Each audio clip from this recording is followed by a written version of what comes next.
Okay, hi, I'm Edwin Grosvenor, the editor of American Heritage, and I'm delighted to be talking this morning with Derek Leebaert, an old friend and the author of our cover article on Franklin Roosevelt and his four lieutenants.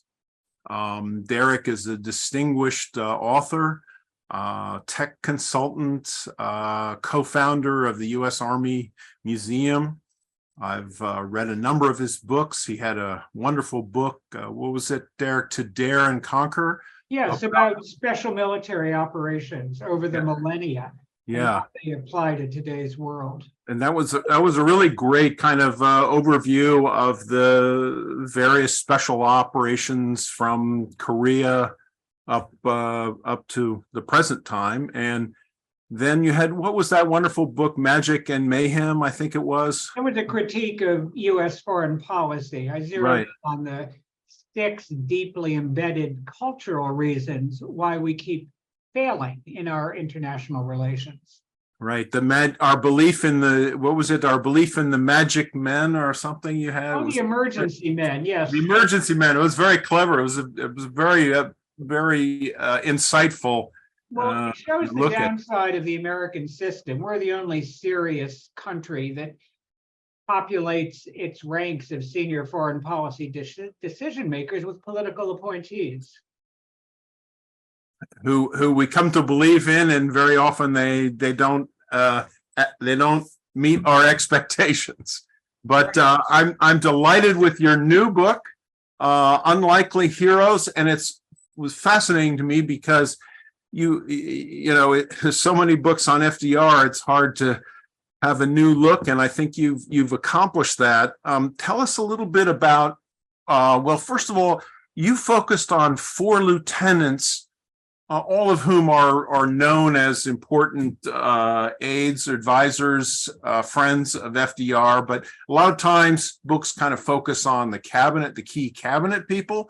And these were people that you've identified more as sort of personal friends and associates and colleagues. Well, as you observed, Ed, there is a clutter of books, documentaries, miniseries, what have you, on Franklin Roosevelt and on his presidency. I argue, as I'm doing this month, especially in American Heritage, that by and large, the scholarship on FDR and his administration is disappointing. That scholars, historians, journalists, by and large, are parroting the seminal early histories of the New Dealers, which appeared in the 1950s. Barely much more than anecdotes have been added ever since. The result is that no presidency is as surrounded by myths and make-believe as is that of Franklin Roosevelt's.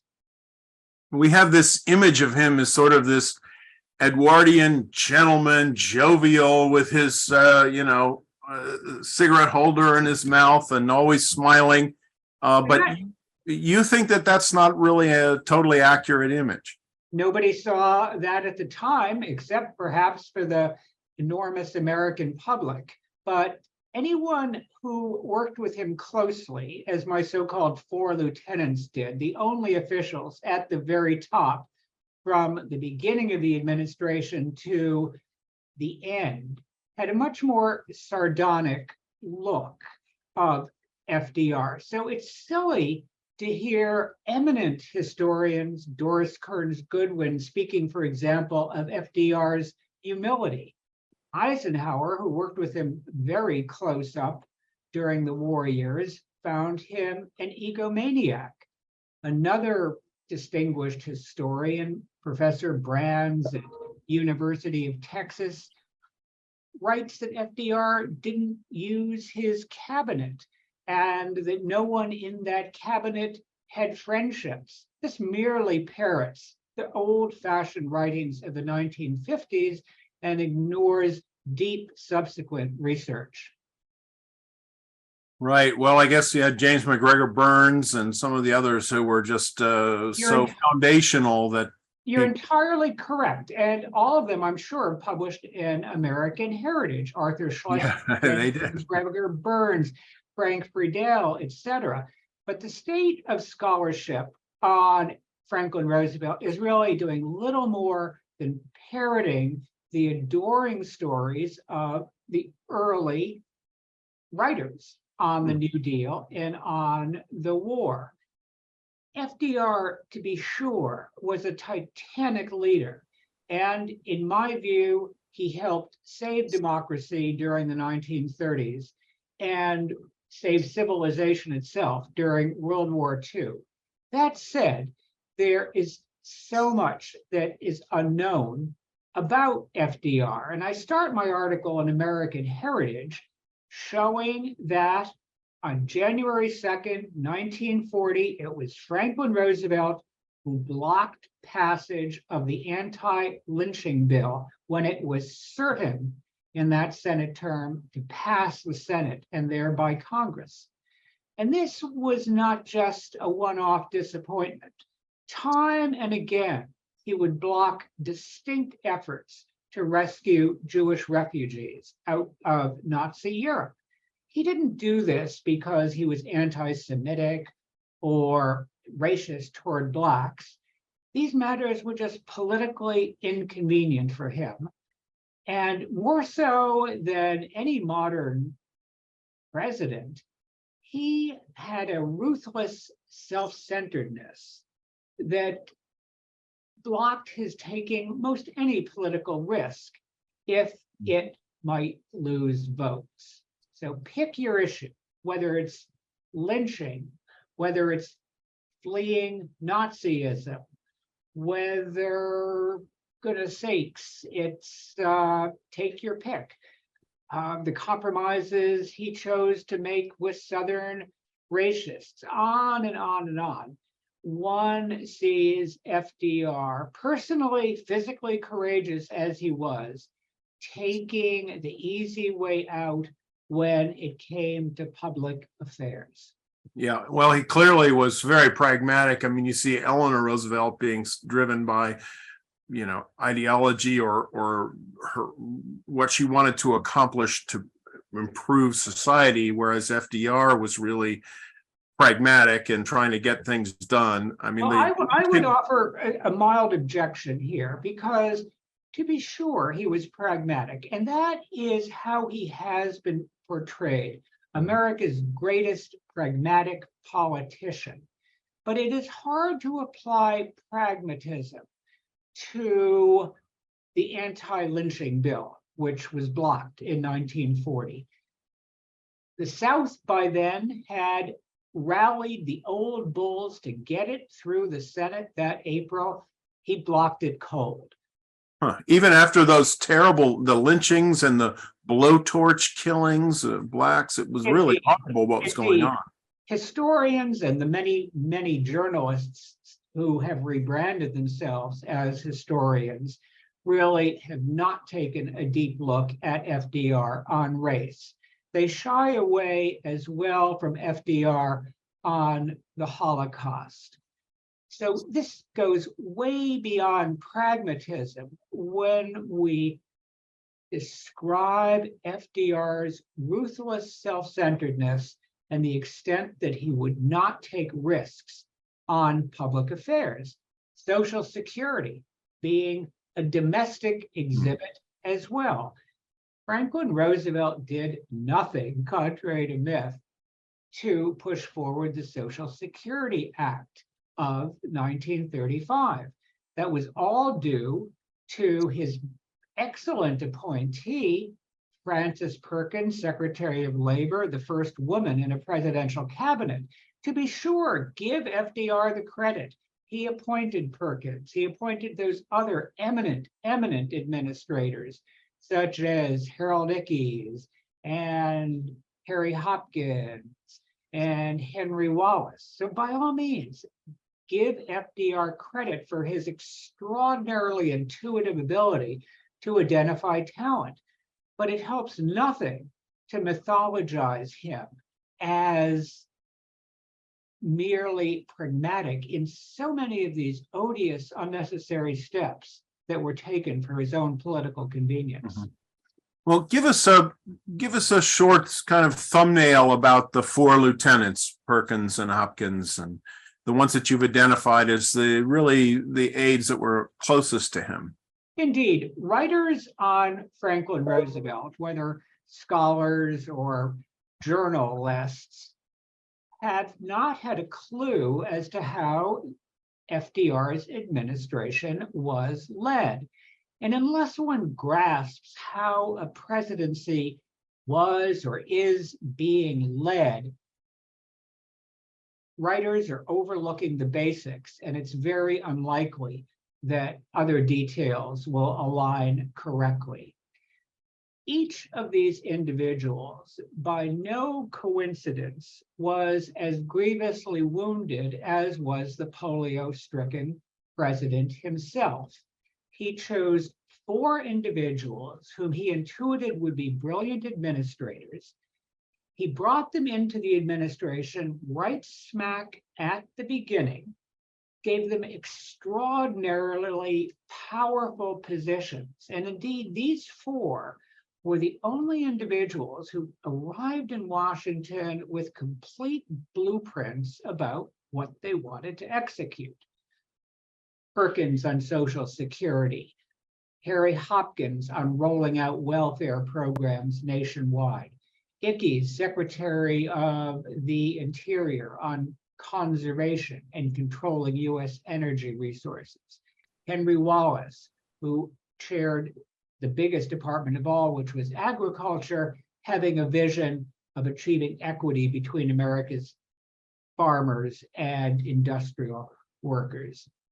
FDR brought this four into his administration, and they were a curious FDR type of group in their interactions, in their own unique friendships, and indeed in their terrible personal, physical, and emotional injuries, which mirrored those of the president they served. Mm-hmm.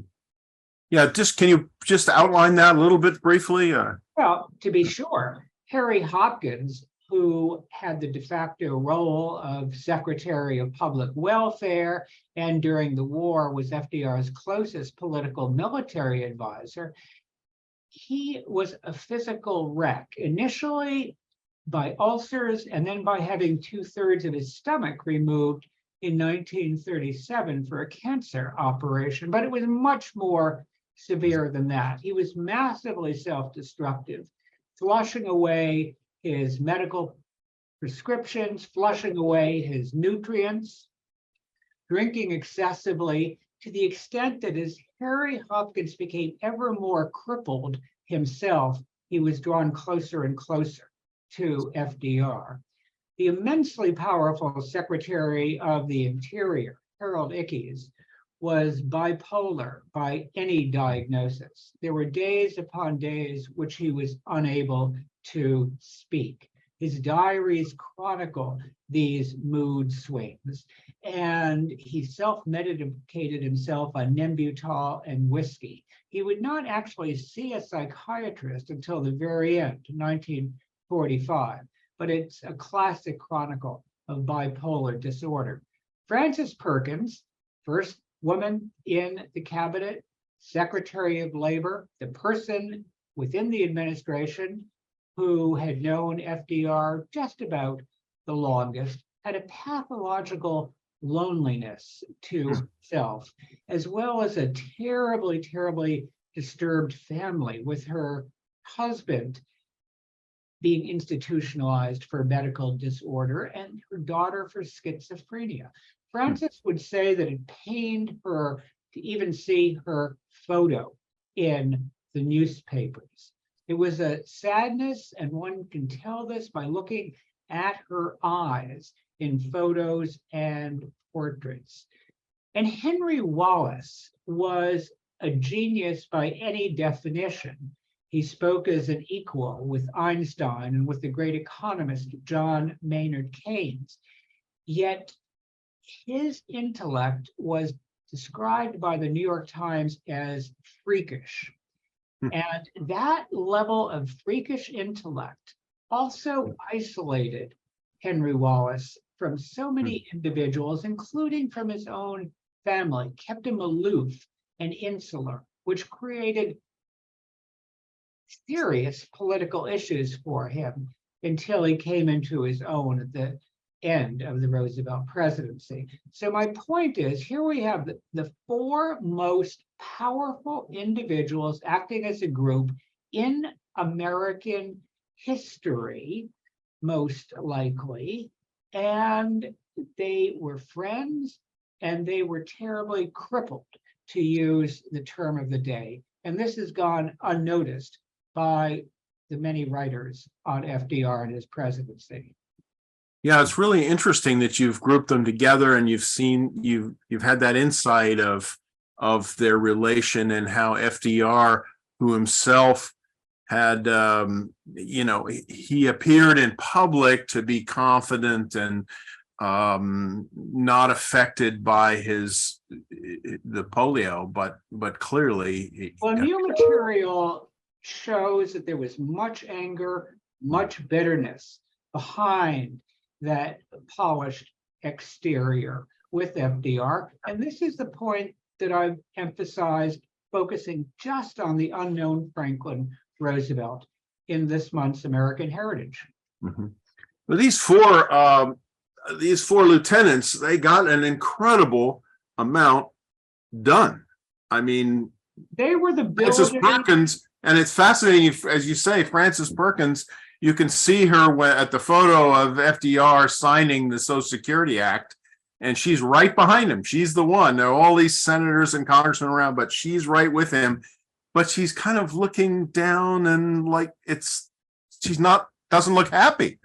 You've got it entirely correct, Ed. It would have been exceedingly difficult at best for Franklin Roosevelt, and indeed for his administration, to accomplish what was achieved during the 1930s in overcoming the political extremism, the nascent violence of the New Deal, in achieving 10% annual growth rates nearly throughout, indeed for winning World War II without this foursome so close to him.